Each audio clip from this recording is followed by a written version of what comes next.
Yes. What's good, everybody? Welcome back to Veterans Minimum. I'm your host, Nick Deus. At Nick Deus Tenders, you can find me all things Veterans Minimum, veteransminimum.com. My guest today, it's been a long time, dude. It's been a long time. From Queens in this bitch. Let's go, baby. Queens get the money. Started in Queens, now we're here. Let's go. Combo, the host of Combo's Court, the podcast. One of my favorite people to talk hoops with. It's dope that we finally get to connect again and bring you into the studio. I know we've been talking about doing some stuff for a while now, but I knew you were coming out here for Summer League, and it's good to see you, bro.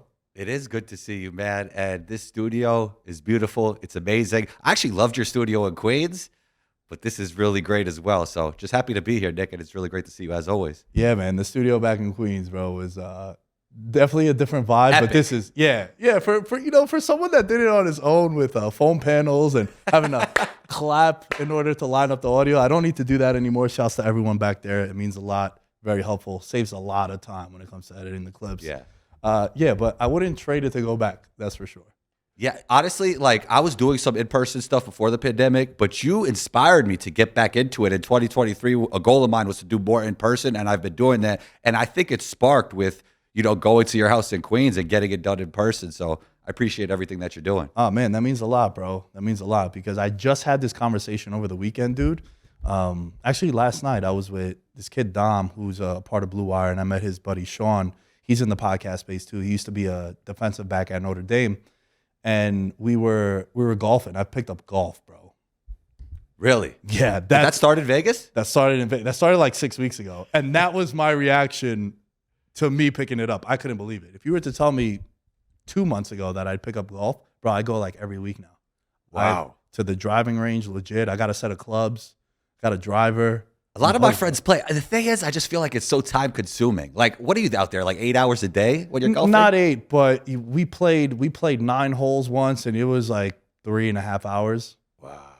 And that's only 9. Usually you go 18. So yeah, it's probably like north of 6 hours, bro. That's dope. I mean, they say you're living the good life when you could just, golf whenever you want for 3 hours, right? Yeah, not exactly golfing whenever I want. Like, I don't think you had the time to do that in New York. Nah, we also don't have the weather too, bro. Like, that is true. The weather, you're probably golfing back in New York now this time of year, but it's all year round, dude. Yeah. They had a cold winter over here, and it was like 30 degrees 2 days. So maybe next time I come to Vegas, you take me out golfing for real for my first time. Let's do it. Yeah. I'm down. You're here for Summer League, so I do want to get into Summer League. Is this your first time coming out here for Summer League? It's like 5 years, bro. Yeah? Yeah, I would do this almost every year except the pandemic year. For like the past maybe 5 or 6. Everything is so mixed together, but I think this might be year 5. Okay.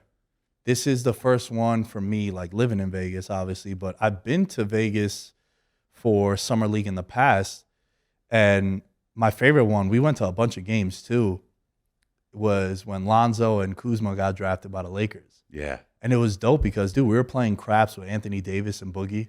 Yeah. They just pulled up to the table and they're like, yo, up the limit. And we were playing, $10 rolls. My friend Danny and I are over there at the table. It's 10 a.m. at the Cosmo. And we're like, I was just there last night, bro. Like, good spot. And the dealer goes to us, oh, you guys don't got to worry. You're grandfathered in because you guys were here before we set the new limit. And they're playing like $500 a spin. Oh, man. Everybody's out here, bro. Yeah. Everybody's laid back. It's a great place to meet people, to network, to see old friends. You know what I mean? Yeah, for sure, man. And it's dope because you see a lot of like the big name guys that are definitely not playing in Summer League, but they come out here to see their teammates. They come here to show face. It's also Vegas. It's a vibe out here. It is, for sure. It's definitely a vibe. What's your biggest takeaway from Summer League this year? I think like it's probably Cam Whitmore and Wemby, because I think Cam Whitmore being drafted at 20 was crazy. Like I was hearing some things about his pre-draft workouts where there was some issues with his knee scan. He wasn't shooting it great, but I actually think he's a sleeper for Rookie of the Year. Super athletic. Yo, I gotta cut you off, bro. Yeah, please do. You do a great job of like these late 20 pick second rounders. You'll start tweeting and posting about like, yo, watch out for this dude. Yeah. This dude's going to be a problem. Like Keegan Murray, I remember, was one of your guys. His brother's now playing. Yeah, and you were like, yo, this guy's going to be a problem. And so when you talk about these dudes that are really, obviously everyone knows about Wemby and Scoot. Yeah. But these gems, bro, I really look to you for real to be like, all right, if Combo's giving him the cosign, this guy's going to be a problem in a good way. I appreciate that. And I feel Wemby, it's just too easy, bro. It's like, we know this guy's going to be great. I know there was overreaction from the first game when he only scored 9 points. But if you really go watch him play in person, like everybody talks about this guy's a video game player, this guy's a 2K player. Like when you're watching, like it really seems like it's something out of a video game with his size and skill level. Do you worry at all about his frame and the history of guys that size sort of having injuries? Like Chet, he played in the summer league. He got hurt last year in summer league. A little bit of a similar frame. Do you worry about that? I think you always have to with Right. guys that size. But I would say about Wemby, he seems like he's doing a great job of taking care of his body. Even when you're watching him in summer league, he's always working on something. In the game, he's doing like all kinds of activation stuff. He's kind of like a unique character that's really into self-development. He kind of is the new age Kareem Abdul-Jabbar. You know Kareem in that Bruce Lee movie? How flexible he was, how well he could move. Like Wemby reminds me of that. Yeah, his size. Hey, you're right. Comparing him to a 2K character is exactly it. It looks like when you see it in person, it looks crazy, bro. It looks crazy. You got to see him play in person? Yeah, twice. Oh, dope. Yeah. So you saw the good and the bad. I saw the good and the bad, but I was taking a lot of good away from the bad. Yeah. That was a bar right there. That was a bar. Yeah, that was a bar. Well, here's the thing, right? Like, we tend to do this with athletes that are like no one said anything bad about Wemby coming out, right? Like he was a sure thing. You saw it in the NFL with Trevor Lawrence. And then the moment that they have a small hiccup, it's like, all that hype for nothing. Like people were bugging out after game 1, bro. It's ridiculous. You should have heard the stands. It was crazy. They were going nuts. So I was with a friend who I grew up playing ball. I grew up playing ball with him in New York City, New York, and he knows ball. And he was saying the most ridiculous things. He was like, "Man, I could go out there and look bad, man." I was dying, bro. It's ridiculous, man. Like, because he was 7'5", getting low with the handle, like showing what he could do with the basketball. Yeah, he was taking some bad shots, but what could you do? The two things he has to work on, as you know, is the strength, right? That's obvious. Right. He has to get stronger. He's Yeah, constantly on the floor. The other thing is the shooting. Outside of that, I asked on Twitter, like, what are his other improvement areas? I don't see too much. Like you would see, like he has to do a better job of closing out, like things like this. Like, I don't know, man. He's just going to be great, in my opinion. Well, the size thing, like the physical size, that's going to improve no matter what. Every dude that comes into the league kind of looks scrawny. And then year 3, year 4, they're Giannis, right? Like Giannis looked like a pencil when he first came in. But even if he stays skinny, like KD kind of stayed skinny, he just got stronger. Right. Like all he has to do is get stronger. And he's tough. Like he tries to play through contact. He's not soft or anything. So once he gets that strength, as you just stated, he's going to be incredible, bro. Isn't it ironic that the Spurs get him and then Popovich signs a new contract with them? I didn't know Popovich wanted to coach that much longer. That's what I thought too. But when they throw you $80 million, I think it could definitely inspire you to coach some more, bro. Yeah, that is true. That's a bag right there. Shouts to Pop, man. Yeah, I think the greatest coach of all time. I think this is the bridge right here, though. They want to set up the first part of Wemby's career in the right way, and Pop being there, I think, does that for him. I would say I hope Pop isn't too rigid with him and lets him play, kind of gives him the ball. Like, you know how Pete Maravich was with his father Press? Like, just give him the ball and let him go and see what happens for that first year, right? Like, see exactly what he could do. I wouldn't put too much restrictions on him. Like, in game 1 of Summer League, he played 2 minutes and sat out. I'm like, oh, man, we're doing this now? Like, you know, they created load management, so I hope we don't see too much of that.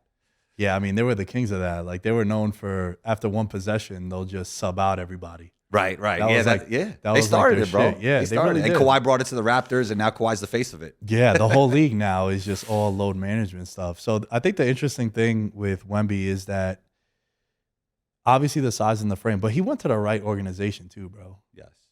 Yes, I totally agree. Because they develop players better than anyone.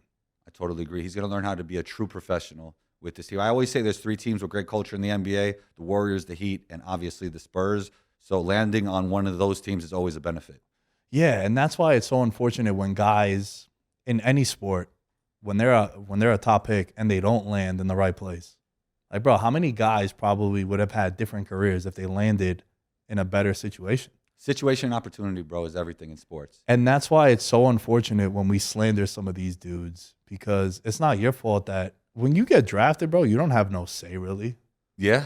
You don't at all. It's not until you're a free agent where you could be like, yo, you know what? Now I'm going to test the waters. That's why I love it when a guy becomes a free agent and they actually go somewhere else. It's like now you have the option to. And obviously there it's more money and that gets played into it. But, you know, I find no issue with a dude wanting to test the waters once they're a free agent. And it leads me into what the biggest talking point about Summer League has been is not a guy that's playing in Summer League, but Damian Lillard. Yeah. Still on the Blazers. He finally came out and said, yo, I think it's time for me to move on. Is he a bad guy for wanting that? I don't think he's a bad guy for wanting that, but I would say, and I love the Heat. Like, I have friends on that coaching staff. Like, I want to see them do well. But I don't think you should say I only want to go to the Heat because it hurts the leverage. It hurts both sides, right? That's what happened with the Knicks and the Nuggets. Yeah.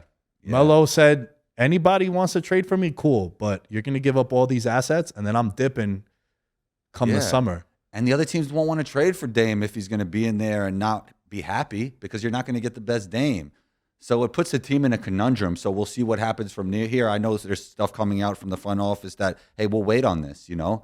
So maybe Dame starts the season with the Trailblazers, which would be pretty fun because Scoot is dynamic, you know? So we'll see what develops, man. But I don't think he's a bad guy for wanting to leave. Because we started seeing this. I started making this case, bro, when LeBron first left Cleveland. Okay.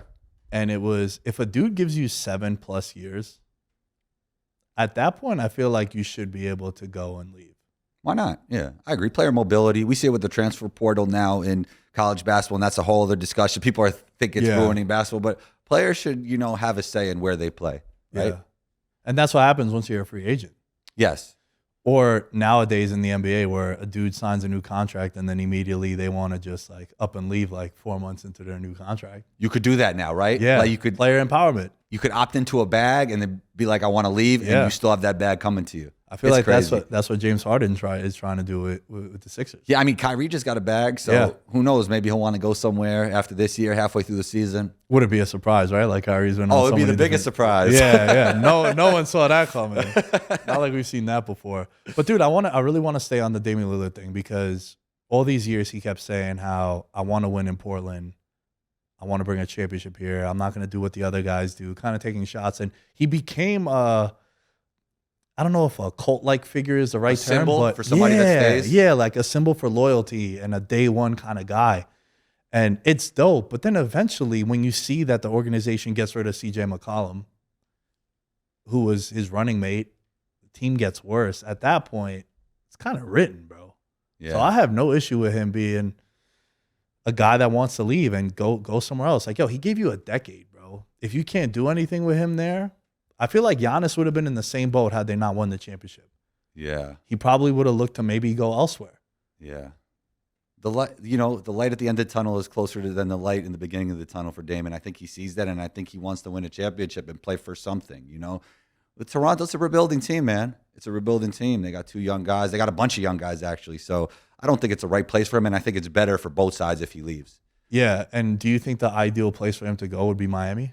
Yes. It has to be, right? Yes. I just don't like the way he's going about it right now because I think you're forcing the hand. Yeah, you're hamstringing what the team could do, the leverage they have. Like we want to see, I'm sure he wants to see Portland do well after he leaves and he wants to see them get a nice deal, right? And Portland wants to see him be happy. So to do that, you can't just say, you can't let it be known that I'm only going to Miami. You know, it kind of puts you in a tough position. You got to keep that part in the low, even though maybe everybody involved knows, but you can't let it out. Yeah, you can't let it out because then I also feel like the other teams in the league probably are not going to even try to make a move if they know that. Like what you exactly. Why do you want an unhappy Dame? And then maybe Miami, just hypothetical. Let's just say maybe Miami wanted to get Dame and like keep Tyler Hero. The funny thing about Tyler Hero is neither team wants him. Right.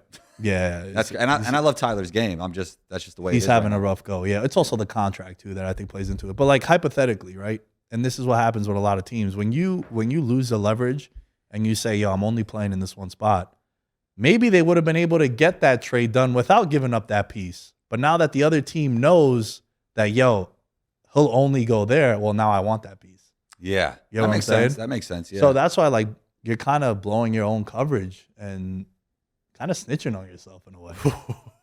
Because, dude, this one means a lot to me, bro, because I saw it happen with the Knicks. That's why it resonates with me anytime a player does something like this. Because, like I said, Carmelo, when he wanted to leave to go to to the Knicks, he said, I'm only going to play for the Knicks. Because, like, the Bulls were in play, the Nets were in play, and he specifically said, I'm only going to go there. And then that's why the Knicks had to give all those draft picks. They had to, gut the team. And I think it's a terrible way to go about it. Like you said, you got to kind of keep it on the low. But, bro, shit leaks all the time. Yeah, I mean, I think Durant did a good job with the Nets, right? Like, they kind of kept where he wanted to go under wraps. Like, they had that meeting. Nobody really knew what came out of it. So there's a way to do it. There's a way to move. What else from Summer League has stood out to you?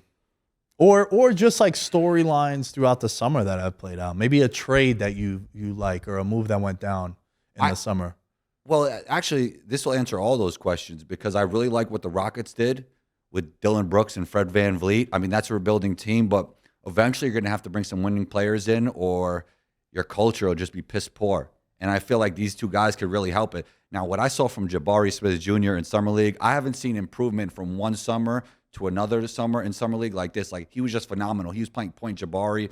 And we could get into the Nuggets. I think, there's going to be a lot of teams trying this point center type thing. And they even have another guy who's more of a point center type player in Alperen Şengün. So I think we'll see some of that with him and Van Vliet. Like, they'll be like their Jokic and Jamal Murray, but they're really dynamic. They got a new coach in Ime, who's been a proven coach in the NBA.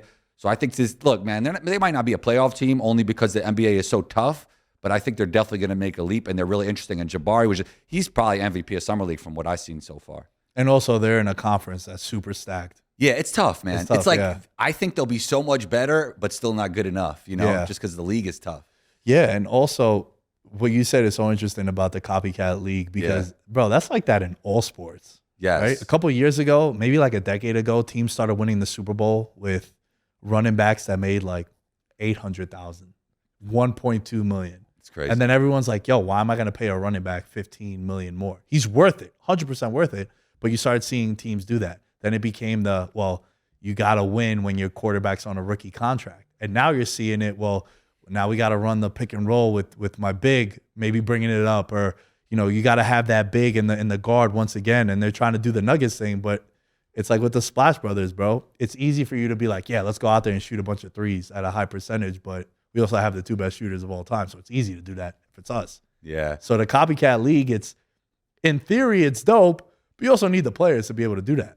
Yeah, and we're seeing, like, with the analytics movement, that's in every sport, right? Like, we're seeing that in football, we're seeing that in baseball, we're seeing that in basketball. And to your point about the running backs, I'm not an expert in football, but I remember when, we're around the same age, or when we were growing up, there was notable running backs, right? Yeah. Like, if you didn't know about football, you knew about some of the running backs in the league, and it's just not like that anymore. So it's interesting that you said that. Now it's all about the quarterbacks, and it's all about the wide receivers. Yeah. Like now the wide receiver is, you need a dude that's going to make like 20 plus million because he's that kind of an alpha on the outside. Yeah. And because passing has become the league is like 65% passing now. Yeah, it's crazy. And you see teams just like they'll draft a dude in the 7th round, like what the Chiefs did last year, Isaiah Pacheco, 7th round pick. Yeah. They win the Super Bowl. He's their starting running back. Wide receiver is always a fun position. Those guys always had swag, the celebrations. They're the most unique position in all of sports, in my opinion. And they probably have the best chance to transition to a basketball player, right? Like, they're long, they could jump, they could run.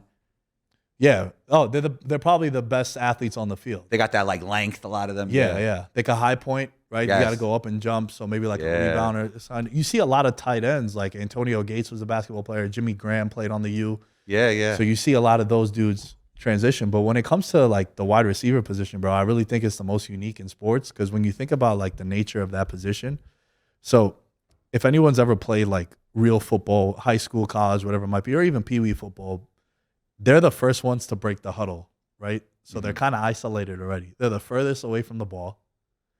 And it's the only position, the reason why I say combo it's so unique is it's the only position in sports where you don't just need one guy to do his job for you to be successful. You need two things in order for you to be successful. You need the offensive line to be able to block for your quarterback to then be able to get you the ball. Yeah. So when a wide receiver gets called a diva or when a wide receiver is like bitching about not getting the ball, bro, I feel him. Yeah. I feel him because I got to hit my incentives. I got to get the ball thrown to me in order for us to win and to help us win. Yeah, bro. It gotta be frustrating. It's a frustrating position for that it's reason. not like, and also like when you don't get the ball in basketball, you could grab a rebound, you could get a steal and get you the could ball. defend. Yeah, it's different, bro. That's everything relying on something else. It's kind of an annoying position to be in. I'm not gonna lie. That's why I always like. I'm obviously the biggest basketball guy, but I always love sports that are one-on-one because everything's on you. Yeah. You know, I love that. And I know you're into MMA, and MMA is like that. So I want to see them make one-on-one basketball an Olympic sport. Like, I love that everything's on that one person. Did you like the 3-on-3 stuff that was going down? Yeah, love it, man. Also feels like that like New York City park stuff too. Yeah. You know what's crazy? It has that New York City influence and also has the European influence. And I think those two things, because Europeans were the ones who really started playing it, like before us. It's like a unique set of rules. It's like 3x3. So when the ball comes out the rim, you play right away. It's fast, 12-second shot clock. It's 2s and 1s. So think about the analytics on that. I love that sport, and I love that it's an Olympic sport now. You think it'll ever get to a point where one-on-one becomes an Olympic sport? I hope so. That's what I've been talking about this for years, man. And at least an all-star event of some sort. I think that's fun, bro. Like, think about growing up. You've been around basketball, bro.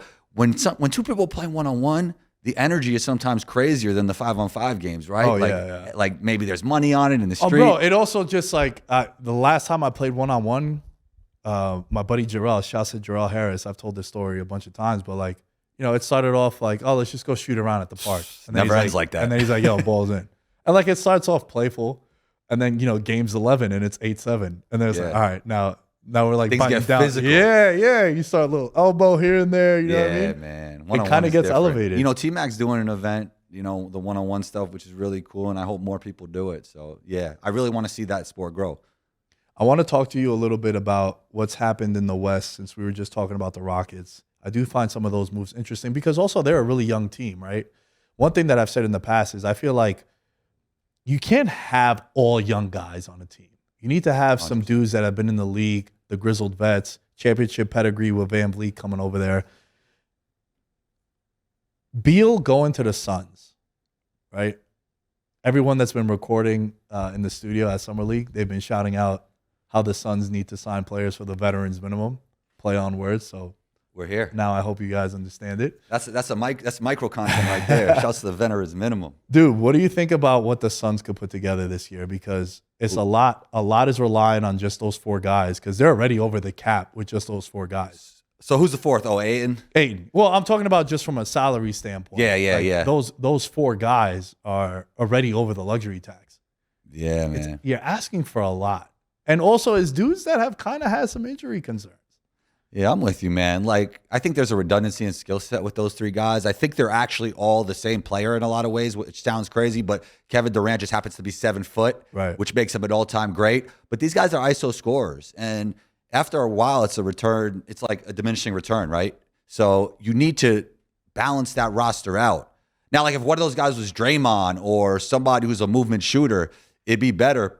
So I do think they have a high ceiling because they're super talented, but it's almost like the talent defies the fit. Like the talent has to defy the fit, if that makes sense. Like they have to be so good, they have to defy the odds to win because I don't think the fit is great. A lot of it is going to be the way they build around those 3. And I love Eric Gordon signing. Is it a few years too late? I don't know. Like I thought he should have been on the Lakers for years with LeBron. Yeah. I think he could help a winning team win a championship. I do think he's one of those guys. So I like that signing, but it's going to be interesting. Also, you can't microwave chemistry. And that's already instilled in Denver. It's already instilled in Milwaukee. It's already instilled in Boston. So is a team that's just put together out of nowhere going to be able, no matter how talented they are, beat one of those 3 teams? I don't know. It remains to be seen. It's hard because remember what happened with Miami year 1. And then Dwayne Wade came out and said, year 1 was tough. Like, yeah, it's dope. You have all these big names and these all-stars and like generational talents, but it's going to take a while for that to mesh. And I love what you said about Denver because in the NFL, I say all these moves in the offseason just to lose to Mahomes in Kansas City again. And I feel the same way about Denver heading into this next year. You think they're going to win it? Yeah. If you think about it, bro, like had Jamal Murray not gotten hurt in the bubble, I know woulda, coulda, shoulda. Who knows how that plays out? Right? And it seems like that's even more the case now that we saw it, right? Exactly. We saw him healthy. And then you parlay that into the following year that he misses. So like maybe, and that's why I made the case for Denver once again. It's like, yo, this could have been their second or third championship had these injuries not gone down. We don't know. right? Woulda, coulda, shoulda. Like I said, I hate playing that game, but Well, they won one, so they won one. But also because people kept like complaining about it's Denver, it's not a big market. It's like, well, neither was Golden State, bro. yeah. Neither was Milwaukee until they got these players and they became a dominant franchise like that. Obviously, Boston, the lineage and just like the aura of what the Celtics have been, like they're always gonna be popping.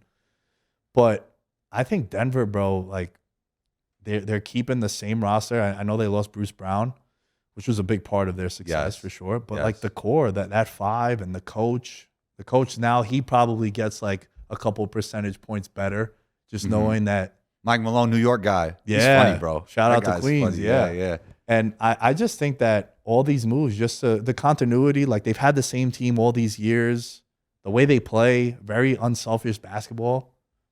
I think all these moves just to lose to Denver again. Yeah, I think Jokic, I mean, it's obvious. He's the best player in the league. No one can deny it. I was a big Luka guy for a long time. I can't deny that Jokic is the best player in the league. You mentioned Jamal Murray, and I think he's going to take a leap this season. I think he's never been in an all-star game, so he's going to want to prove that. And he's going to need that with them losing Bruce Brown. Like, everybody's going to have to pick up a little bit, because that is a big loss for them. So they actually lost a few key guys. But I think the keys for them is Jamal Murray taking a leap during the regular season, kind of looking a little bit more like he did in the playoffs. And then I'd like to see Christian Brown develop his shooting a little bit more because he shot it better in college. So let's see if he could do it in the NBA. He already got a championship under his belt as a rookie. So I think if those two guys could really step up and for that loss in Bruce Brown and other key guys, I think they're going to be just fine. And Jokic is going to be Jokic. So I'm with you, man. They got a great chance to win it. But with that dude, the rookie, Christian Brown. I just blanked on his name as you just mentioned him. The thing that I found really cool was they played him in some big spots, bro. Oh, yeah. And I love seeing, like, you know who one of my favorite guys in the league is? Alvarado with the Pelicans. Yeah. Because when they played the Suns 2 years ago, dude, they're down 6 in the Queens fourth again. quarter. I think he's from Queens, by the way. I think he's definitely a city kid. I don't know if it's Queens. Okay. But, bro, there's some guys that they're made to play in big spots. And like that moment didn't seem big for Alvarado. Yeah, it's Chris Paul, it's Booker. Like that shit don't matter. Like I'm out here. I'm playing. Yeah. And that's how I feel like with Christian Braun too. I think he's gonna be a guy that they could count on because they've seen him be in a big spot. Like it's not gonna be like, oh man, we gotta throw him out there with the Wolves. It's like, nah, I was there. A big thing to say a big thing people used to say when I was growing up in New York City is we all tie our shoes the same way, right? It's basketball at the end of the day. You can't be scared of anybody. So I love that mentality in both those guys for sure. Yeah, and also when you like role players play better at home than they do on the road, but some of these guys have some moments on the road too. It feels like the road isn't as big of advantage as it used to be. I don't know if it's the 3-point thing. I think it's that, bro. Yeah. I think the whole game has changed. Yeah. I've made this case so many times, bro, that like, dude, in the past, if your team was down 20 at half, you're like, I'm gonna put something else on. Now Not it's like anymore. now it's like 3 jump shots and it's back to single digits. Back in the early 2000s, late 90s, like a 10-point lead was pretty big. Yeah, like You you, know what I didn't mean? blow a 10-point lead. Yeah. Like, whoa, they came back from a 10-point lead. Now that's nothing. And if you just look at box scores in NBA playoff games, I think you just look at the 3 points, whoever made more threes, probably gonna win the game. Yeah, there is. Like my guy, Coach Nick, B-Ball Breakdown, shouts to him. We do YouTube live shows together. He always talks, like he has all the stats on like if you make 5 more threes than the other team, it like gives you a tremendous advantage. Obviously, like you're playing the math game at the end of the day. Yeah, You know? and that's why basketball analytics came in and they're like, oh yeah, we just need threes. See, that's like with every trend though. So like we have to benefit from it, but then eventually there's a tipping point where everybody catches up. So what's the advantage now? Because everybody can knock the 3 down now, right? Like the Warriors don't have as big of advantage as they used to. And now we got to see what teams could do different things around the edges, how we play. Like we're seeing the advantage with Denver with having a big point center. Yeah. Like, nobody else has that. So now we're going to see, every trend has a tipping point. No, that's a good point. Yeah. Because you also see when dudes start going to like elbow jump shots. Right. Right. Like that came back a little bit with the Suns. The Suns were doing that. Look, the league's best players has to have a mid-range game because, they're going to take away that 3-point shot. They know what you're doing. You have to be able to create your own in the mid-range and late game situations and end the shot clock situations. But role players, for the most part, will extend to 3. But I think the league stars, you have to be able to knock down that mid-range, especially off the dribble. It's very important. Do you like how basketball is played nowadays? Yeah, I do. Yeah. And, you know, the old heads aren't going to like it because that's in everything in life. When you grew up with something, the nostalgia has such a big effect on you. You're always going to love what you grew up seeing. I love the way the game is played. It's more skilled than ever before. There's more positional size than ever before. Could they make a few rules to let it get a little more physical so we don't see these crazy numbers all the time? Sure, I wouldn't mind that. But I love the way the game is played, positionless basketball, skilled basketball. I think it's great. I think there's a European influence. I think there's an analytic influence. And I think Steph Curry had a huge influence on the game today, and I love it. Oh, yeah. I mean, Curry, I think We've talked about this it goes before in the without pod. question. Yeah. Most influential basketball player of all time. Could be. I think him and Wilt, because Wilt changed some rules back in the day. But, I mean, the way the game is played, a big part of it is because of Steph Curry right now. And just moving forward, now everyone shoots threes. Yeah. Like even more. Well, like we said before, copycat league. Yeah. And I think what he's done for basketball and just moving forward, there's not going to be anyone with an impact Look, like that. Denver, the Kings, these young teams that are really good, it's a lot of Warriors influence. I mean, Mike Brown is the coach of the Kings. Yeah. So we're going to see some Warriors influence on these teams. If you had to make a pick for a team to maybe make some noise next year, like a team that's like kind of off the radar. I guess that Rockets team I was talking about, you know, like I really think I love the moves that they made. They got Fred VanVleet on a good contract because a lot of people say it's a ridiculous amount of money, but it's only 3 years, I think, guaranteed, and it's going to be in his prime. And he's going to be able to mentor those young players. As you said, if you don't have veterans on a rookie team like that, it becomes like a G League team, right? Or an AAU team. So I love that. I think Cam Whitmore was a steal of the draft. I don't even know if like Amen Thompson, who was a top 5 pick, is going to start because this team is so good. Like usually on a rebuilding team, when you have a high draft pick like that, they start. Immediately they throw him out there. And I don't think it's going to be like this because this team's going to be really good, and we know Ime is a good coach. Yeah, I'm really curious to see what happens in Memphis. Yeah, I think D Rose, I guess maybe as a mentor, maybe that's something that they needed, bro. They had too many young guys, and they lose Dylan Brooks, but they get Marcus Smart. And I like that. That's going to be a pretty interesting combo in the backcourt. Combo. Like what you did there. There we go. I think that's a team, man. And obviously, we're going to need to see what happens with John Morant and how that whole situation plays out. But, you know, they signed Desmond Bane. Yeah. He's great. He's exactly what they need on that team. To complement what John Morant does. Yeah. No, he's always played great for them, and it's a great signing for them. I mean, great synergy there. He's just, they had him on a rookie contract for so long, and he deserved to get paid, so I'm happy he did. The last thing I want to end with, you talked before about culture, and I think culture is really important in all sports. We're creating culture here at the Veterans Minimum. This is culture. Yeah, you know? Best sports betting vibe on the internet. We're here. You know what I'm saying? Yeah. Culture. Do you think it could be overrated sometimes? In terms of like talent matters more than anything? I'm a talent matters more than anything. Here's the thing. I think talent did matter more than anything 10, 20 years ago, but I think there's so much talent now that the middle of the road NBA player is closer to the star than ever before, that we actually need culture. Like, I think the league's best players, the gap, like Michael Jordan, some of those guys, like from him to the average player was so grand.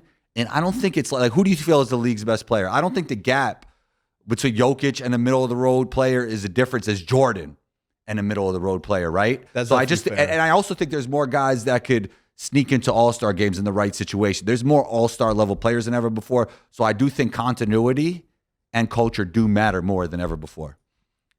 I would say continuity matters more than culture.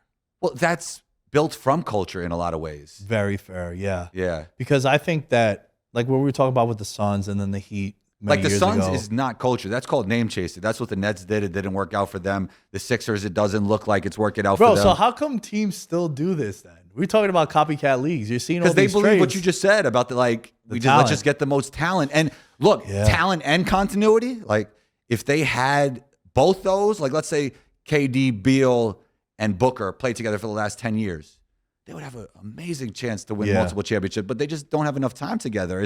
As much as I said there was redundancy in their skill set, if those guys would have figured it out, I mean, over a 10-year span or something, they would probably be the best team in the league. So it matters. Like Jamal Murray and Jokic and those guys in Denver did it the right way. Yeah, it's gonna be fun, man. I think these moves make the league more intriguing because it also builds like a villain. Like there are a lot of people that don't want to see the Suns win because they don't like that whole let's just acquire all the best players. I would love to see it. Like I like those guys. I mean, it would be fun to see Booker win one, Beal win one, KD win another one. So I mean, I just don't think it'll happen. Yeah, it's tough, man, in that conference too. that conference makes it so difficult. It's the same thing like in the NFL. Like there's so many teams I like, but they're all in the AFC. And it's like, dude, the AFC is just loaded. Yeah, how is like just 3 really talented guys going to beat a team with like straight continuity, a well-oiled machine with the best player in the world? Yeah, it's going to be tough. And also, like, their 5 together is really dominant because we've seen it. Yeah, Aaron Gordon fits so well with those guys. Bro, we opened up the show talking about situation. He's a prime example of that. Yeah, he can't be your alpha number 1 franchise player, but when he's your 3rd, sometimes 4th option on your team, and he has a defined role. Like, don't get me 30. If you do, holy shit, that's amazing. No one's going to beat us. But get us your 15 and 10 or your 15 and 8. He's an amazing fit with Jokic because obviously Jokic is the best passer in the league, but Aaron Gordon is a guy that'll make anybody look like a better passer, the way he catches the ball, his hands, the way he finishes around the rim. So that's such a great piece right there for them. And Bruce Brown was a great cutter off the ball as well, which was such a great piece next to Jokic. Even if you think Jokic is the best passer in the world, it makes him even a better passer with recipients like those guys. And that's what's cool about him and his style of play because he's going to be able to elevate a dude, like you said, like the average guy on the bench. Now that he's playing with Jokic, his game is just going to hit another level where he might not be as good as what he's showing, but because you have a guy like Jokic, it's like with the quarterbacks in the NFL. Sometimes some receiver's been a journeyman in the league, and then they'll find Tom Brady, and then all of a sudden, holy shit, Wes Welker's catching 100 passes a year for 1,200 yards. Yeah, that's continuity too, right? Yeah. Like just the right puzzle pieces together. Dude, it was fun chopping it up with you. Yeah, that time flew by, man. I was really looking forward to this, and it was even bigger and better than I expected. So thank you so much for having me back on the pod. Hope to do it again really soon. Patreon roll call before we sign off. Abel Rezin, Ben Kotzian, Christopher Velasquez, Derek Platees, Devin Rendon, Jordan Riley, Mike Wozniak, Thomas Robinson, and Nick Crummage. Also Nick Chavez, Shout out to all of you. Patreon.com/veteransminimum to support the show. We are doing another giveaway. We are getting out the merch to the winners from last month. July giveaway. We'll announce it next week. So support the Patreon for as little as $1 a day. And also be on the lookout. NFL contests are going to start up again. We gave away $1,000 last year to the winner. So this year we're going to up it a little bit more. As far as I go, it's at Nick Day 10. As you can find me, all things Veterans Minimum are at Veterans Minimum. Combo, the floor is yours. Tell the people where they can find the podcast and your social media. Combos Court, wherever you listen to podcasts, COMBOSCOURT, Twitter, Combos Court, same name as the podcast. Instagram, 12combo. I put a lot of clips on there, a lot of fun stuff on there. That's ONETWOCOMBO. And catch me more often on the Veterans Minimum. I'd love to do this all the time. Hope to come to Vegas soon. So thank you so much for having me on the show. This was so much fun, bro. Always get to have some New Yorkers in studio. Yes. Always a pleasure having you on the show. And we will catch you guys next time on Veterans Minimum. Bam!